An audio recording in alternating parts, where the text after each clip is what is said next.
Okay, so this is Ringwalk Media, and we're here today with Brad Rea over in Ricky Hatton's gym. Brad, good to see you again. Obviously, we wanted to touch on last week's carnage when Boxer obviously had to cancel the show. Unfortunately, Hughie Fury unwell, which meant obviously your fight was off. Just how disappointed were you when you got the news that fight had been cancelled? Yeah, it was massively disappointing.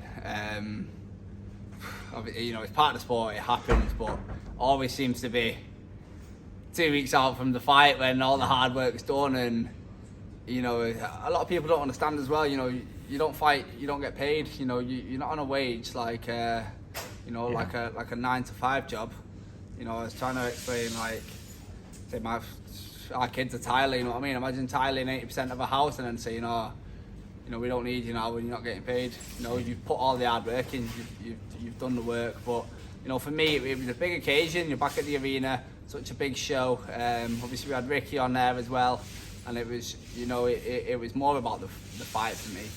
I was disappointed, and my head fell off for a couple of hours. But it is what it is. It is what it is. Well, obviously, we've been in the gym and watched you sparring this morning. You're looking really, really sharp.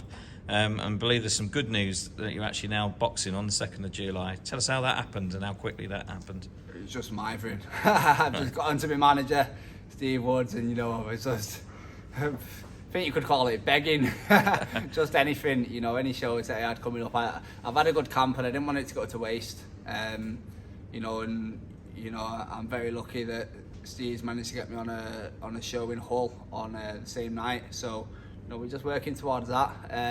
It's a great venue, Hull, over there at the City Hall. It's an old venue, but it's a really good atmosphere over there. You're going to take quite a lot of followers over there from, obviously, people that were booked before. Fingers crossed, yeah. I've heard good things about the venue, and I've heard it's going to be a good show.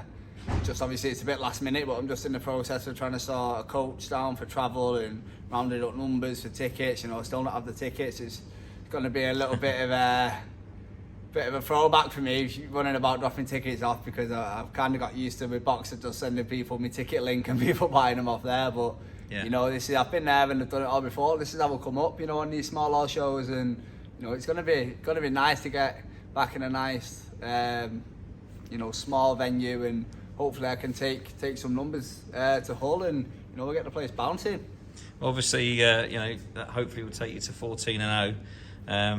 And then, moving on upwards, you've got to be looking at the English title. Obviously, you've got Tyler Denny and River Bent fighting this weekend down in Coventry.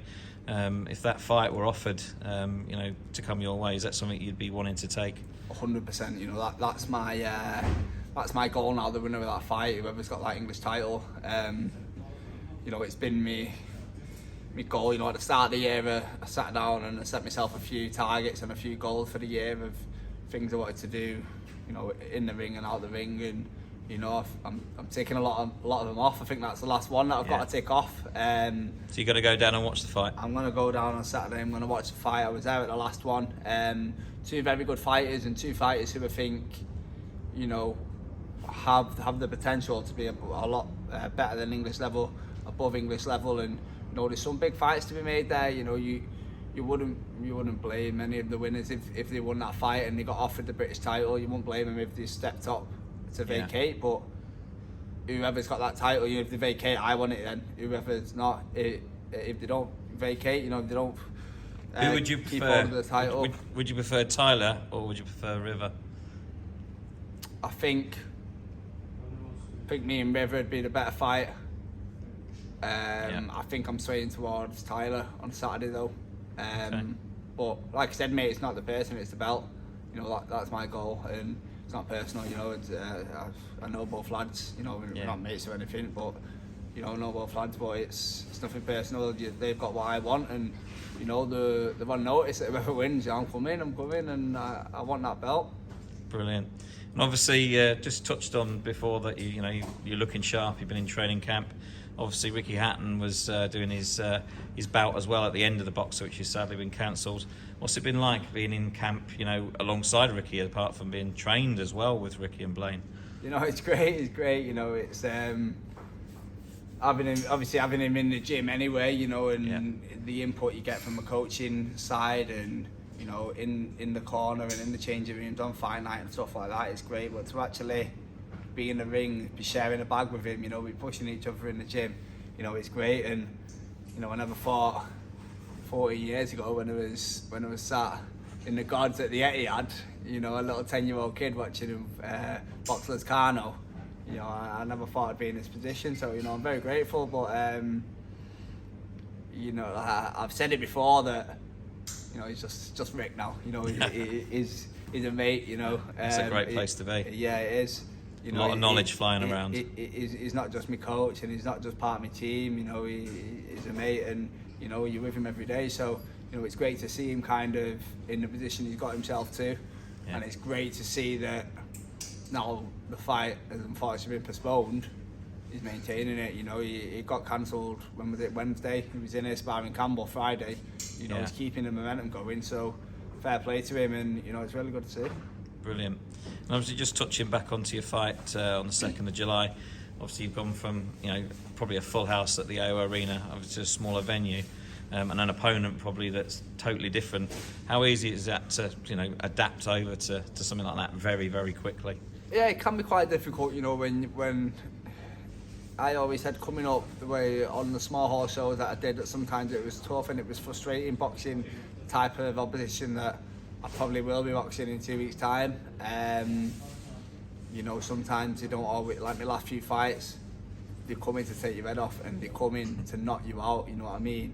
And you don't always get that on them small hall shows, but you know, I think I'm not that fighter I was back then when I was boxing that type of opposition. Yeah. And you know, I've got a tough opponent. You know, Lee was just saying there, he's only been stopped twice, not been stopped in 5 years. To be a big statement if you stopped him. Big statement if they're stopping me, and you know, these are the type of statements that I want to make. I want people to go, fucking hell, no one does that to him. You know what I mean? Even if it's a points win, you know, I want to beat him in a fashion that no one else does. Yeah. And you know, like I said, I've had a good camp, been flying, so I'm coming to put on a show. Superb. Well, listen, we're going to end with a little bit of a quick fire round, okay? It's either or, okay? So, here we go. Joshua or Usyk? Usyk. Noel or Liam Gallagher? Liam, all day. Tyson Fury or Anthony Joshua? Fury. Ricky Hatton or Marco Barrera? Ricky, obviously. Okay. Errol Spence or Terence Crawford? Oh, that is a tough one. I've changed my mind a lot. I think I've been on Spence recently. But if you ask me next week, I might change my mind again. Okay. Tommy Fury or Jake Paul? Tommy, come on. Our boy Tommy's got to do it. Ibby's got Jake Paul, by the way. Fuck off. He's not boys like me and Tommy, you know what I mean? Ebony Bridges or Shannon Courtney? I think Courtney again. You can't have them both. I think Courtney will beat him again. Okay. And then Chisora or Pulev? Pulev. Okay. And one last one. Manchester City to win the Premier League or the Champions League, but whichever one you don't pick, Manchester United get the other. Champions League. You've got to let someone else win the Premier League. You know what I mean? It's getting Give someone else a chance. Getting a bit boring, isn't it? Oh, mate, well, brilliant. Brad, thanks very much for your time. Obviously, good luck on the 2nd of July. Are the tickets still available? Can anyone get tickets from you? Yeah, so I've got we pay for tickets getting dropped off tomorrow. So anyone wants to, you know, come and support, give us a shout. I'll put some tickets aside for you. Getting this coach sorted. There's limited seats available on the coach, so message me if you're interested, and you know, I'll get your name down quick before it fills up. And then get to you through Instagram as well, yeah? Yeah. So you follow me on Instagram. It's just Brad Rea _ on, same on Twitter and you know, Facebook. So give us a shout. I'm very, very chatty on social media. If you want to chat, give us a shout. Brad, thanks very much and good luck on the 2nd. Chat, man. Thank you. Cheers, mate.